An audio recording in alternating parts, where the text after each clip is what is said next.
The England team flew to Sydney directly after the crushing defeat in the second test at Melbourne. Typical of the overly packed itinerary of this tour, there are only 2 clear days between the second and third tests. On arriving here, the squad opted to take the first one off, to take a break from cricket. A decision which observers roundly condemned and which has left Mike Atherton once more under siege. I don't do things for the sake of the press or any criticism that's going to come my way.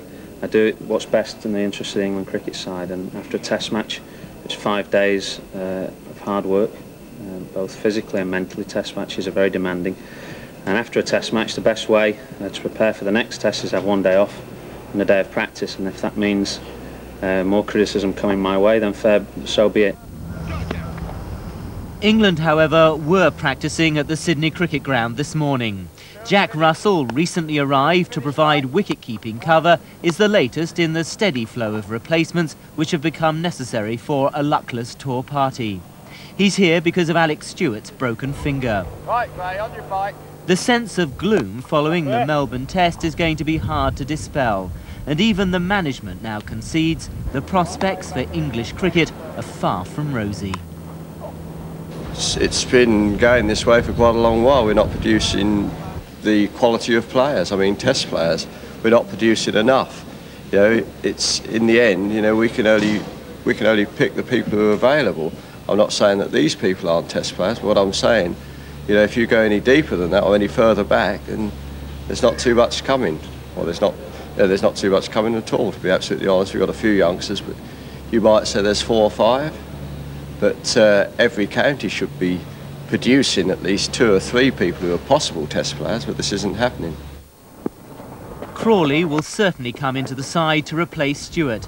The only other question seems to be whether to replace De Freitas with another seamer, Angus Fraser.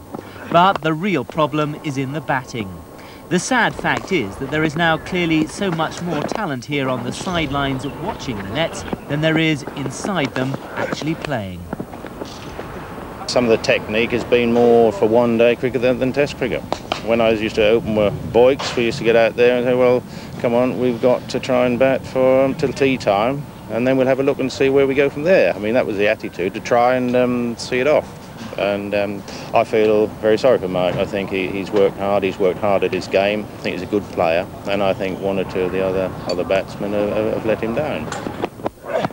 These are clearly trying times for the England captain, but thoughts of resignation have apparently not entered his head. I don't think when you take the job on you realise how difficult it can be at times, but it's all good stuff at the end of the day. You've got to go through it, and the challenge is there to make England into a winning cricket side, and that's what I'm trying to do, and hopefully I'll see it through. Plenty of captains in the past have been through tough times and come through it on top, and I hope I'm able to. The Australian side will be unchanged. They're clearly superior to England in every aspect of the game. And while England haven't played well, Australia on present form would be a match for anyone. Another thing certain, they're in no mood to ease up now. I'm sure they wouldn't have any sympathy for us if we were 2-0 down. It's not my job to feel sorry for them. It's our job to keep playing well and try and keep winning for Australia. Technically, the Ashes are still within England's reach. In reality, any thoughts of regaining them seem hopelessly far-fetched. But the pitch looks a good batting wicket. A century or 2 from England's top order would alter the mood dramatically and erase the memory of all the criticism levelled against Mike Atherton's men. It was a difficult day yesterday. You obviously don't try and read all the criticisms that's bandied around, but you're aware of what's being said and that kind of thing. But it's all about being strong and digging deep, and I've been in worse situations in the past year and I've come through, and I just hope I can do it again here in Sydney.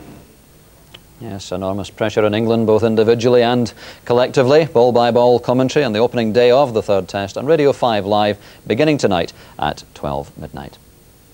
And in fact, it's been a sad week all round for English cricket, because one of the truly outstanding players and captains, Peter May, died on Tuesday at the age of 64. He made 66 Test appearances, a record 41 of those were as captain. He made over 4,500 Test runs, his highest score 285 against the West Indies in 1957. And Peter May's contemporaries this week were quick to pay tribute. He was a very sophisticated, quiet gentleman, but very steely when he was captain, and a very good captain he was, an excellent captain.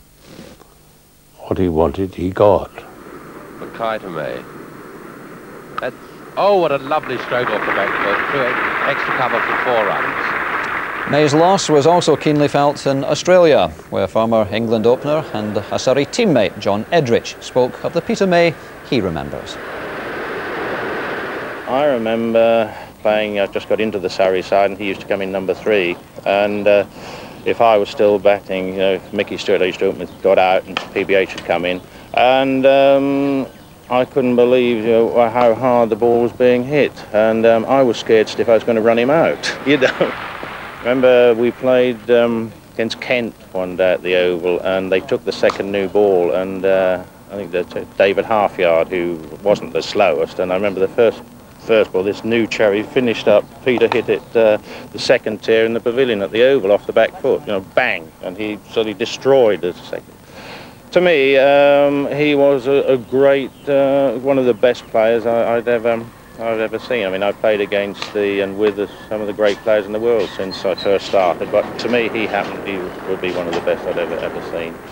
And then afterwards, he was such, he was a nice man, very kind, and I never heard Peter say a bad word about anybody. And then I was on the various committees at Surrey, and he had a great love for this game of cricket. Beaten Colin Jackson indoors.